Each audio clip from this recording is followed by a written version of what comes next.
সবাইকে। আজকে এক্সেল টিউটোরিয়ালের আজকে ৩য় নম্বর ভিডিও এবং আমাদের টিউটোরিয়াল সিরিজের এটা ৩য় ভিডিও এবং এই ভিডিওতে থাকবে টেক্সট, নাম্বার, ডেটের ফরম্যাট থাকবে এবং কীভাবে আপনারা টোটাল টেক্সট, নাম্বার, ডেটের ফরম্যাটিং করবেন এবং ওটা আমাদের কী কাজে লাগে এবং কখন এই কাজে লাগে সে বিষয়ে থাকবে এবং কীভাবে একটা এক্সেল ওয়ার্কবুককে সেভ করবেন, ওপেন করবেন এবং কীভাবে সেটাকে মুভ করবেন বা ইম্পোর্ট করবেন অন্য ওয়ার্কবুকে, সেটা আমি আপনাদেরকে বলবো আজকে।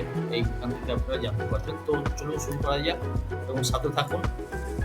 চ্যানেলটাকে সাবস্ক্রাইব করুন, লাইক করুন, কমেন্ট করুন। কমেন্ট করে জানান যে নেক্সট আপনাদের কি ভিডিও রিলেটেড আরও বেশি দরকারি এবং আগামীতে আমরা যাতে আবার নতুন নতুন ভিডিও এবং এই সিরিজটাকে টোটালটাকে কমপ্লিট করতে পারি।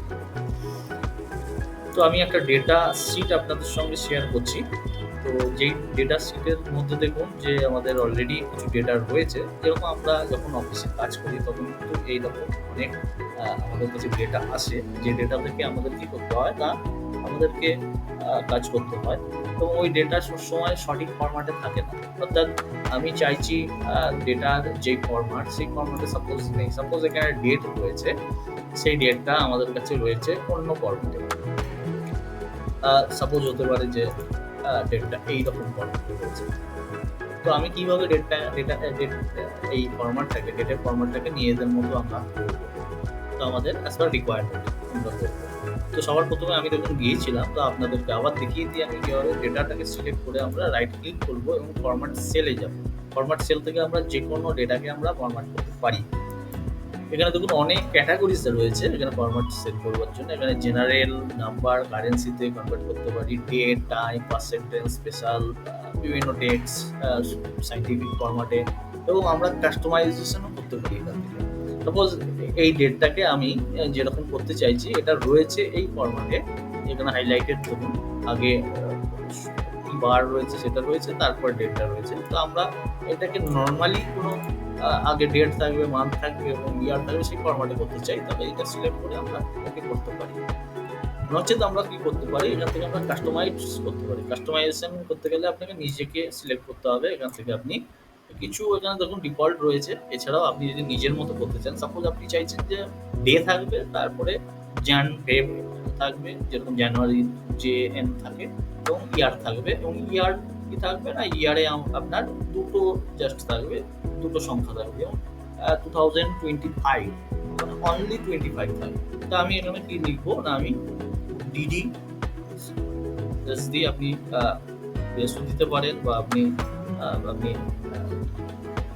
স্ল্যাশও দিতে পারেন, দিলেন MMM দেন YY, যেহেতু আপনি দুটো রাখছেন, YY যেহেতু আপনি দুটো সংখ্যা রাখতে চাইছেন, তো ওকে করলে দেখুন আপনার পুরো ডেট চেঞ্জ হয়ে এই ফরম্যাটে চলে আসবে।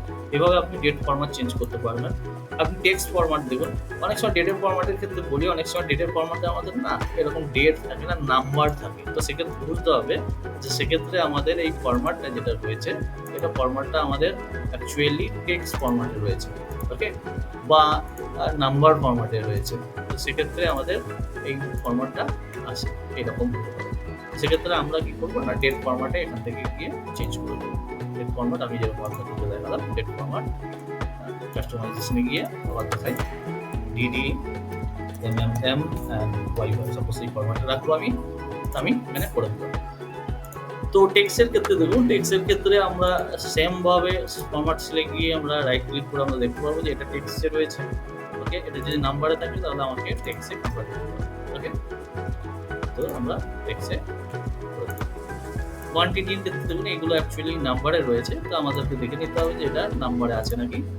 এটা নাম্বারেই আছে, তো আমরা নাম্বার, যদি অনেক সময় জেনারেল থাকে সেক্ষেত্রে আমরা নাম্বারে করে দেবো, ঠিক আছে। এক্ষেত্রে প্রাইজের ক্ষেত্রে দেখুন, প্রাইজের ক্ষেত্রে আমাদের কি হয়, সাধারণত আমরা কোনো কারেন্সিতে কনভার্ট করতে চাই। তো এক্ষেত্রে আমি সাপোজ এটা আমি একটা রুপিস কারেন্সিতে আমি কনভার্ট করতে চাইছি। তো আমি যদি রুপিসে কনভার্ট করতে চাই তাহলে এটা দেখুন কারেন্সিতে আমি নিয়ে আসবো। কারেন্সি থেকে আমি ডেসিমেল কমিয়ে দিয়ে 0 করলাম এবং সিম্বলের জায়গায় আমি রুপিস নিয়ে আসলাম, ওকে। এখানে আমি বিভিন্ন দেশের কারেন্সি সিলেক্ট করতে পারি। আমি যেহেতু ইন্ডিয়ান রুপিস দিতে চাইছি সেহেতু রুপিস সিলেক্ট করলাম, ওকে করলাম। দেখুন এখানে সব রুপিসের মতো আসবে, তো এটা গেল টোটাল আমাদের কিভাবে আমরা ফরম্যাট করব, ফরম্যাট সেলের মারফত রাইট ক্লিক করে ফরম্যাট সেলের মারফত করব। এরপরে আমি যাচ্ছি যে এটাকে আমরা কিভাবে এই ফরম্যাটটাকে ফন্ট ফরম্যাট কিভাবে চেঞ্জ করব। এখানে দেখুন বিভিন্ন থিম ফরম্যাট রয়েছে ফন্টের। এখানে আমি ক্যালিব্রি দেওয়া রয়েছে, এখানে আমি বিভিন্ন সেট করতে পারি। এখানে আমি সাপোজ এখানে আমি সিলেক্ট করলাম এজেন্সি এফপি, তো এটা এইরকম ভাবে হবে। তো এখান থেকে আমি দেখুন এই ফন্টের থেকে বিভিন্ন রয়েছে, বোল্ড করতে পারি, আমি এটাকে ইটালিক করতে পারি, আমি এটাকে কি করতে পারি না আন্ডারলাইনও দিতে পারি।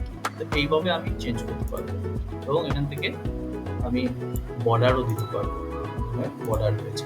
ওকে, অ্যান্ড দেন এখান থেকে কালারও রয়েছে, আমি এখান থেকে কালার চেঞ্জ করতে পারি। আমি সাপোজ হেডার কালার চেঞ্জ করবো, হেডার কালার আমি অন্য রাখতে পারি হেডার কালার, এবং আমি বক্সের কালার আলাদা রাখতে পারি। ওকে, তো এখান থেকে কিছু শর্টকাট রয়েছে, বড় ফন্ট বড় করবার ছোট করবার, এখান থেকে ডাইরেক্ট আমরা বড় ছোট করতে পারি। তো এই এবার আমি আসবো যে কিভাবে আপনি সেভ করবেন। তো এটা ধরুন আপনার ফরম্যাটে হয়ে গেল, আপনি আপনার নিজের ফরম্যাটে আপনি বানিয়ে নিয়েছেন, এবার এই ডেটাটাকে সেভ করবেন। তো আমাদের শর্টকাট কি হচ্ছে কন্ট্রোল এস হচ্ছে আমাদের সেভের শর্টকাট কি, কন্ট্রোল এস এটাও করতে পারি, বা আমি এখানে ফাইলে গিয়ে আমি এখানে সেভ অ্যাজ সেভ করতে পারি, আমি বা সেভ অ্যাজ আমি করতে পারি। কন্ট্রোল এস আমি এখানে করে নিলাম, এখানে আমি ফাইলে গিয়ে আমি সেভ করতে পারবো বা আমি শেয়ার করতে পারবো, সেভ অ্যাজ করতে পারবো। ওকে, তো এখানে দেখুন আমাদের আরেকটা জিনিস আমি এখানে দেখাই আপনাদেরকে, কিভাবে এখানে আপনি মুভ করতে পারবেন বা কপি করতে পারবেন। কপি এবং মুভ দুটোই হবে। সেলটার যে শিটটায় আপনি কাজ করছেন সেই শিটটার ডেটাই সাপোজ আপনি মুভ করতে চাইছেন, তো এখানে রাইট ক্লিক করে আপনি কপি অ্যান্ড মুভে ক্লিক করলেন। এখানে গিয়ে আপনি নতুন ওয়ার্কশিটে আপনি রাখতে চাইলে নতুন ওয়ার্কশিট আপনি সিলেক্ট করতে পারেন, বা অন্য কোনো ওয়ার্কশিট যদি খোলা থাকে তাহলে সেটা শো করবে, তার যে কোনো সিটে বা সিটের শেষে গিয়ে আপনি রাখতে পারেন। এখানে নিউ ওয়ার্কবুকে আপনি সাপোজ রাখছেন, যদি আপনি এটাকে পুরোটা ওই সিট আগের সিট থেকে আগের বাইরে থেকে পুরোটাই আপনি নিয়ে নিতে চান, কাট পেস্ট করতে চান, তাহলে আপনি এখানে এটাকে ক্রিয়েট এ কপিকে সিলেক্ট করতে হবে না, টিক দিতে হবে না। যদি আপনি নতুন কপি করতে চাইছেন তাহলে এটাকে ক্রিয়েট অ্যান্ড কপি আপনাকে সিলেক্ট করতে হবে, এবং ওকে বললে আপনি একটা দেখুন নতুন ওয়ার্কবুক খুলে গেল, এটা ওয়ার্কবুক 1 এটা খুলে গেল, এটাকে আপনি কি করলেন এটার মধ্যে কিন্তু আপনার এটা চলে আসলো। এখানে দেখুন এই ওয়ার্কবুকের মধ্যে পুরনো ওয়ার্কবুক যেটা এক্সেল টিউটোরিয়াল ছিল এটার মধ্যে কিন্তু রয়েছে, এবং এটা একটা নতুন ভাবে কপি হয়ে গেছে এটা। তো এইভাবে আপনি কপি করতে পারেন এবং এখানে গিয়ে আপনি সেভ করতে পারেন বা সেভ অ্যাজ করতে পারেন। সেভ অ্যাজ করলে অন্য কোনো লোকেশনে আপনাকে সেভ করতে হবে। তো আজকের মতো এটুকু ছিল। তো আগামীতে আমরা আরো ভিডিও নিয়ে আসবো, যে ভিডিওর মধ্যে থাকবে যে কিভাবে ফন্ট কালার চেঞ্জ করবেন, কিভাবে আপনি ফন্টের অ্যালাইনমেন্ট চেঞ্জ করবেন, কিভাবে আপনি শর্টকাট কি ইউজ করবেন এবং কি কি শর্টকাট কি রয়েছে আমাদের শর্টকাট নেভিগেশনগুলো, সেই বিষয়ে আমাদের বিস্তারিত থাকবে। এবং তারপরে আরও ভিডিও পরস্পর থাকবে আমাদের অ্যাজ পার আমাদের যে টিউটোরিয়াল যে গাইডলাইন বা ইন্ট্রোডাকশন আমরা বলেছিলাম সেগুলো। নমস্কার, সাথে থাকবেন, সাবস্ক্রাইব করবেন, শেয়ার করবেন, কমেন্টে জানান যে এরপরে কোন ভিডিও আপনাদের সবথেকে বেশি